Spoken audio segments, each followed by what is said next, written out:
Hello guys, welcome back to another video. And in this video I decided we are going to be doing a ranking video, and we're going to be ranking all the Universal Champions in WWE history. It first came out in 2016 and it's been going ever since, so yeah, before we get into this, if you want to see more ranking videos like this, I will link Cultaholic's channel. They do a lot of videos like this if you want to go watch some videos like this on their channel. But I'll do more of these if you enjoy. So let's get into it. So at the bottom of the list, it's Finn Balor, and I feel bad putting him at the bottom because he was the first ever champion. He had an alright match against Seth Rollins, which, let's face it, the build-up was better than the actual match, but it was still a decent match. And then, sadly, he kind of had an in-ring accident. Yet again, the buckle bomb, which has ended Sting's career. It injured Finn Balor. He was out for a long time, but he went out. He held the title for a day, maybe even less than a day, and then had to vacate it. He didn't defend it once, so there's nothing I can really do. He's going to be bottom of the list. And I think maybe if we made this list 5 years from now, he'd still be at the bottom of the list, even though he was the first champion. I'm sure he would have had an alright run, but I feel like they would have just made him lose a lot, kind of like a Rey Mysterio World Heavyweight Championship kind of thing. He's small, he has bigger men. But then again, I like Finn Balor, but sadly, his Universal Championship didn't really go up to plan. And I don't think he's ever going to win the World Heavyweight. But in NXT, he seems to be doing alright. Let's move on to number 7. So, number 7 on the list is Goldberg. Now, Goldberg's had 2 different reigns. They haven't actually lasted too long. Mostly about a month or so. But he's always won them and then kind of carried them into WrestleMania to lose and put someone over. Although he didn't really put someone over. Brock Lesnar could eat you. He would put you on a silver platter and eat you for his lunch. But, I mean, he beat Kevin Owens. It was a good pop, but he just did it so he could beat Brock Lesnar, and so Kevin Owens didn't get absolutely squashed. And also Brock needed the win against Goldberg. But that's the only reason he won it in 2016, off of a good run from Kevin Owens. And then he beat Fiend in a very unpopular decision, and then lost it at WrestleMania anyway to Braun Strowman, which was unfortunate, but I mean, what do you do? But he had, his matches weren't that great. They were just kind of squash matches. He shouldn't have won the second time, but that's why he's quite far low down on the list. Let's move on to number 6. So number 6 for me is going to be Braun Strowman. We've had a lot of recent champions in the past lockdown months of the year, and I would say Braun Strowman's reign was kind of uneventful. It wasn't that interesting. The rivalry against the Fiend was alright, but he only held the belt for 141 days. It felt like an eternity. All his matches were just kind of squash matches. The program with Miz and Morrison was boring to watch, because you just knew Miz and Morrison weren't going to beat Braun Strowman. That's pretty obvious. But he just kind of won it, and then, great, he deserved it, but what did he do? Nothing. He had alright matches, but nothing actually that exciting happened. Apart from the ending, which was alright. It was alright. Let's move on to number 5. Number 5 for me is going to be Seth Rollins. Now, Seth Rollins has won the belt a whopping 2 times. He held it for 98 days in his first reign and then 81 days in his second reign. He beat Brock Lesnar at WrestleMania to a very good win, I would say. He then carried it until Extreme Rules when Brock Lesnar cashed in the Money in the Bank on him and won it back. Then he beat him anyway, because why not? And then he carried it for 81 days, had that bullshit match against The Fiend at Hell in a Cell, you know the one, and then he lost it to The Fiend, which I'm sure everyone was very happy about. Him and Becky Lynch was boring kind of for a bit. The first few matches were alright, but then Becky was just so much more interesting. And then Seth Rollins just kind of felt, he's alright as a face, but as a heel, he's so much better as a heel. And he played face for the majority of his run here in both reigns. That's not that good. Face Rollins is kind of boring. Heel Rollins is so much better. And I think anyone would agree with me there. But anyway, let's move on to number 4.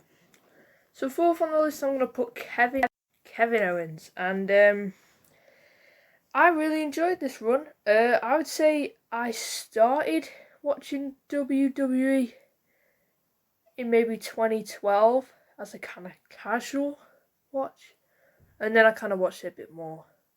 2015 to 2017 was the years I mainly watched. They were like the best years that I watched. And Kevin Owens was champion throughout a lot of this run. He won a fatal 4-way against Seth Rollins, Roman Reigns, and then that other guy. Oh yeah, he was called Big Cass. And then he carried it. You could argue that a lot of his run was just him getting carried by Chris Jericho in matches that he really should have lost. But I thought it was quite funny and good. It wasn't good while he was in the ring, but I think watching it back is much better. Because he's a good in-ring performer. He had a lot of good matches. All his matches were good.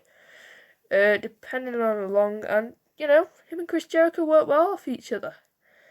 He did lose the belt to Goldberg in a squash match, but he held it for about 188 days is how long he held it for, which is a very long time. But yeah, I wish the ending was a bit better. Then he might have got a bit higher, but we're going to put him here for now. Number 4, Kevin Owens. Moving along, we have The Fiend. Now, The Fiend's run is very good. His first run was very good, and then he had the second one, which was weak. Yeah. His first run, he definitely needed to win a championship, and the Universal Championship felt like a pretty good way to do it. He won it, then he had some good matches, Seth Rollins, apart from Hell in the Cell. And then, he won at Crown Jewel, I think it was. He definitely deserved to win. He held it for about 119 days, I believe. Yeah, definitely didn't just search that up. But he had good matches throughout, and I think he deserved to win the championship. And it was a good run. The less said about the second run, the better. Number 2, we have Roman Reigns. Now, his first run was, if he didn't have a current run, he would be maybe 5th or 6th on the list.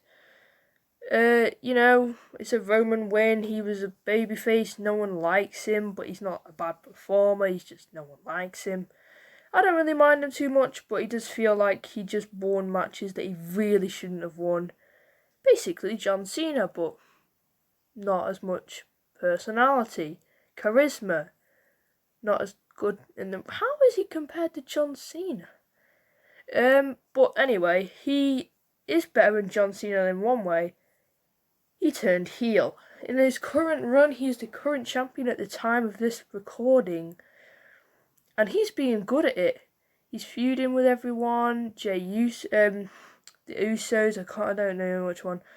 I've not really been watching recently. I've mainly been watching AEW, but you know, it's been good to watch time to time, and I prefer Roman Reigns as a heel. I mean, it's kind of one of those things that you never think's gonna happen, but when it does, you kind of like, you know what? I thought that was gonna come, but you're lying. You never did. I know you didn't think that was gonna happen. I know you knew. But anyway, let's move on to number one.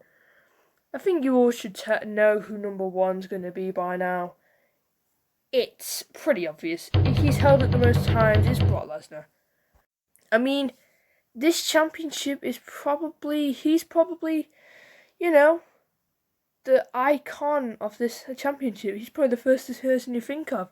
Some people might argue he just sits in his cave where he eats human flesh and feasts on other people's fear with the belt round his shoulders and never really goes out of it. But whenever he does come out the cave, he produces really good matches. Daniel Bryan, Finn Balor, so many good matches he's had. Plus he's had the longest single reign in history and the most reigns altogether. I think. Yes, he has. He's had 3 reigns altogether. And the first reign was 504 days long. That's over a year. That is a very long reign. He had matches against Samoa Joe. He just had loads of good matches in that reign. Although a lot of it in the middle stages was against face Roman Reigns, which was kind of annoying. But he was still good in the matches, and they were they were enjoyable. His second reign, while it wasn't as long, he got the vacated title after Roman Reigns vacated it, because, you know, he got leukemia. And then he did alright at that run. It wasn't as good as the first one, because he was the 400 days less, but it was still pretty good. And then his third reign was a Money in the Bank cash-in that lasted under a month. So that one was probably the worst reign. But he's had matches that were really good in the middle of the reigns. He was a good champion. He felt like if you beat Brock Lesnar, you were a top guy. And the matches felt important. Which is, like, I mean, when people were facing Braun Strowman, that just didn't feel important. I mean, Finn Balor could have had a chance to beat him. Daniel Bryan had a chance. Miz and Morrison are not going to beat Braun Strowman. They're just not, are they though? But anyway, that is going to be it for today. If you want to see more tier list, like ranking videos like this or anything down below, make sure to comment down below. I will link my other channels down below, but it would help me out if you subscribed. I am going to pop my Instagram up there if you want to go follow that. That would help me out a lot. But thank you for watching, guys. Like, comment, share, and subscribe. Thank you for watching, and I'll speak to you again very soon. Bye for now.